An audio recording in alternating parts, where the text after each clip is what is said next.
प्राचीन समय की बात है। सोनगर राज्य में एक पराक्रमी और दयालु राजा राज्य करता था।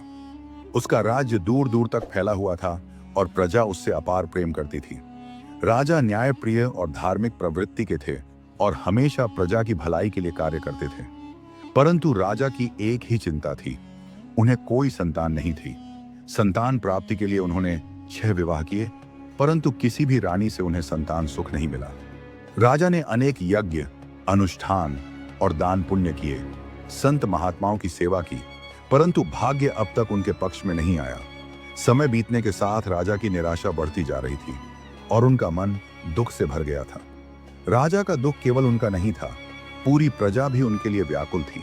सभी देवी देवताओं से प्रार्थना करते कि उन्हें एक उत्तराधिकारी मिले जो भविष्य में राज्य संभाले। एक दिन राजा अपने सैनिकों के साथ शिकार के लिए जंगल गए। शिकार करते हुए वे एक तेज हिरण का पीछा करने लगे। हिरण को पकड़ने की कोशिश में वे जंगल में बहुत दूर निकल गए, परंतु हिरण मिल नहीं पाया। राजा काफी देर तक हिरण को इधर उधर ढूंढते रहे, लेकिन वह हिरण उन्हें कहीं नहीं मिला। काफी देर घूमते घूमते राजा को प्यास लग गई और वे रास्ता भी भटक चुके थे। फिर भी वह घोड़ा लेकर आगे बढ़ते गए। चारों दिशाओं में घनघोर जंगल था। अचानक उन्हें कहीं से खल-खल की आवाज सुनाई पड़ी। राजा ने सोचा कि शायद कहीं पास में झरना है। झरने की आवाज सुनते सुनते राजा उसी दिशा में चलने लगे। कुछ दूर जाने के बाद राजा को वह झरना दिखाई दे गया। झरने के पास राजा अपने घोड़े से नीचे उतरे और जैसे ही पानी पीने लगे, अचानक उन्हें वहां से एक आवाज सुनाई दी। आप कौन हैं? क्या आपको दिखाई नहीं देता कि मैं यहाँ नहा रही हूँ? आप यहाँ कैसे आ गए? राजा चौंक कर पीछे मुड़े और देखा कि सचमुच अपनी प्यास के आगे उन्होंने कुछ और नहीं देखा था। झरने में एक लड़की स्नान कर रही थी। राजा ने ध्यान देकर देखा तो तुरंत अपनी आंखें दूसरी तरफ फेर लीं और कहा, मुझे बहुत प्यास लगी थी, इसलिए मैं पानी पीने आ गया। क्षमा करें, मैंने आपको नहीं देखा। यदि आप बुरा ना माने तो मैं पानी पी लूं और फिर यहां से चला जाऊंगा। वैसे भी मैं रास्ता भटक गया हूं। आप कौन हैं और इस घने जंगल में अकेली कैसे हैं? लड़की ने उत्तर दिया, हे राजन, मैं पास के गांव में रहती हूँ। रोज यहाँ आती हूँ और इसी झरने में स्नान करती हूँ। यह झरना और नदी जंगल के बीच में है, इसलिए यहाँ कोई नहीं आता। मैं निश्चिंत होकर नहा रही थी। मुझे नहीं पता था कि आप यहाँ आ जाएंगे। आप मेरी तरफ पीठ करके पानी पी लीजिए और थोड़ी देर उधर रुक जाइए। थोड़ी देर में मैं आपको रास्ता बता दूंगी। राजा पानी पीकर वहां से थोड़ा हट गए।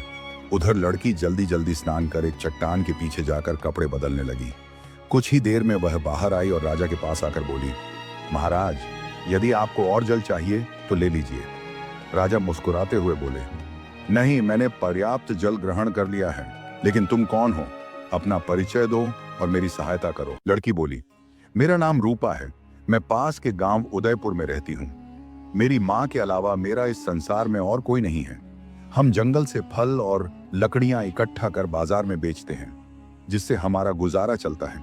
हमारे पास थोड़ी सी जमीन है जहां हम कुछ अनाज और सब्जियां उगाते हैं। राजा ने क्षण भर सोचा और फिर मुस्कुराकर बोले, हे बालिका, जब अगली बार मिलने आऊंगा तब बताऊंगा कि मैं कौन हूं। इसके बाद रूपा ने राजा को रास्ता बता दिया। राजा अपनी राजधानी चले गए, लेकिन उनका मन बार बार रूपा से मिलने की इच्छा करने लगा। वह समझ नहीं पा रहे थे कि 6 रानियों के होते हुए भी उनका दिल रूपा की ओर क्यों खींचा चला जा रहा है। राजा ने अपने मंत्री को इस बारे में बताया। मंत्री ने सलाह दी, महाराज, यदि बात ऐसी है तो आप उस लड़की से विवाह कर लीजिए। हो सकता है कि उसी से हमारे राज्य को उत्तराधिकारी मिल जाए। राजा को यह सुझाव उचित लगा। अगले ही दिन वे अपने मंत्री के साथ रूपा के गांव पहुंचे।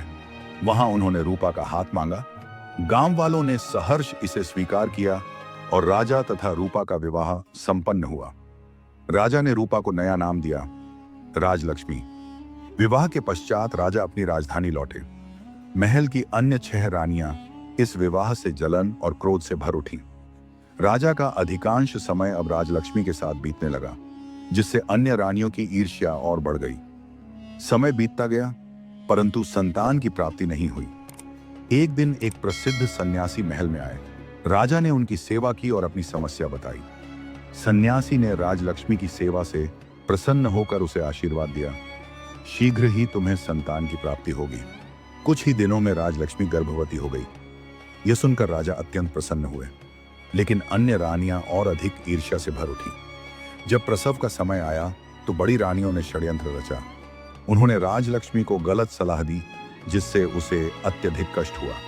जब उसने 7 स्वस्थ संतानें, 6 पुत्र और 1 पुत्री जन्म दिए तो रानियों ने उसे धोखा देकर नवजात शिशुओं को जंगल में फेंकवा दिया और राजा से झूठ कहा कि रानी ने ईंट पत्थरों को जन्म दिया है। राजा यह सुनकर स्तब्ध रह गए। उन्होंने राजलक्ष्मी को कारागार में डालने का आदेश दिया। उधर जंगल में त्यागे गए बच्चों को एक वृद्ध महिला ने बचा लिया और उन्हें अपने साथ ले गई। समय बीतता गया। 7 बच्चे बड़े हुए और अज्ञात रूप से राजा के दरबार में पहुंचे। उन्होंने अपने पराक्रम और बुद्धिमानी से राजा का ध्यान आकर्षित किया। अंततः सच्चाई सामने आई। राजा को जब यह पता चला कि ये बच्चे उन्हीं के पुत्र पुत्री हैं, तो उन्होंने अपनी गलती का प्रायश्चित किया।